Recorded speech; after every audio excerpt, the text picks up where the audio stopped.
Realisation হয়েছে কিনা আপনার যে আপনাদের ভাই মোবাইলগুলো বন্ধ করে এটা তো রিয়েলাইজেশন হয়েছে কিনা আপনার অপরাধ করছেন?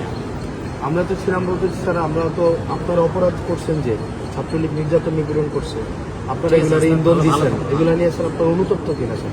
তোমার এই কথাগুলো কেমন না আসলে? না কেমন না স্যার, আপনি তুমিও তো আমাদের মধ্যে না, আমি আপনাদের মধ্যে ছিলাম না, আমি আপনাদের বিরোধিতা করছি স্যার। না, আমি আপনার বিরোধিতা করছি।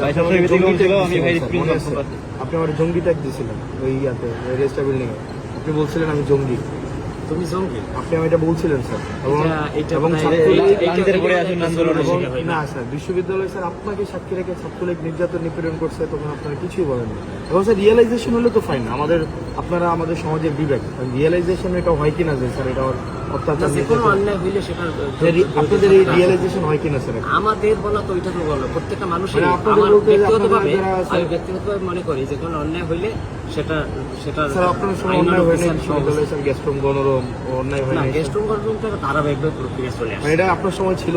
না, আমার সময় ছিল, কিন্তু আমার কিন্তু উদ্যোগগুলো আমারই নেওয়া ছিল।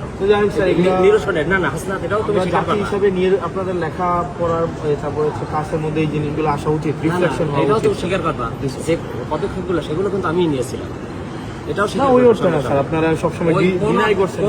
কোন অর্থে সেটা ভিন্ন, কিন্তু শুরুটা কিন্তু আমিই করেছিলাম। নির্যাতন নিপীড়ন তোমরা সহযোগিতা করছিলাম। না, ডিনাই করাটা অন্য জিনিস, ডিনাই করা তো অপরাধ।